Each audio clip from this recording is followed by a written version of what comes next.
Right breaking చూస్తున్నాం. రాష్ట్రంలోని పాఠశాలలో ఫుడ్ పాయిజనింగ్ ఘటనలపై హైకోర్టు కీలక ఆదేశాలు జారీ చేసింది.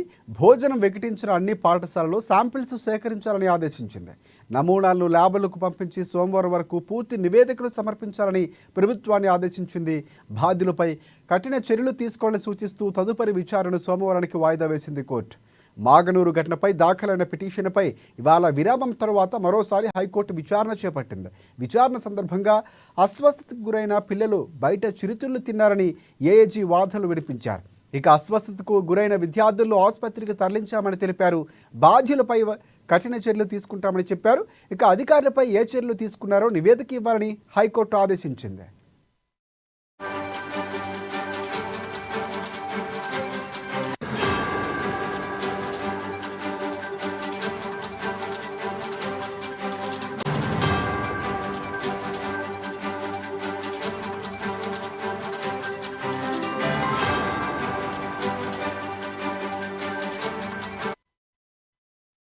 రైట్ రాష్ట్రంలోని పాఠశాలలో ఫుడ్ పాయిజనింగ్ ఘటనలపై హైకోర్టు కీలక ఆదేశాలు జారీ చేసింది. భోజనం వికటించిన అన్ని పాఠశాలలో శాంపిల్స్ సేకరించాలని ఆదేశించింది.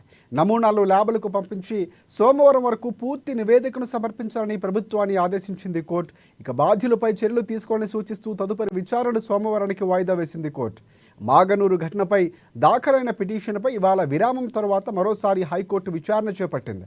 విచారణ సందర్భంగా అస్వస్థతకు గురైన పిల్లలు బయట చిరుతిళ్లు తిన్నారని ఏఏజీ వాదనలు వినిపించారు. అస్వస్థతకు గురైన విద్యార్థులను ఆసుపత్రికి తరలించామని తెలిపారు. బాధ్యులపై చర్యలు తీసుకున్నానని చెప్పారు. ఇక అధికారులపై ఏ చర్యలు తీసుకున్నారో నివేదిక ఇవ్వాలని హైకోర్టు ఆదేశించింది.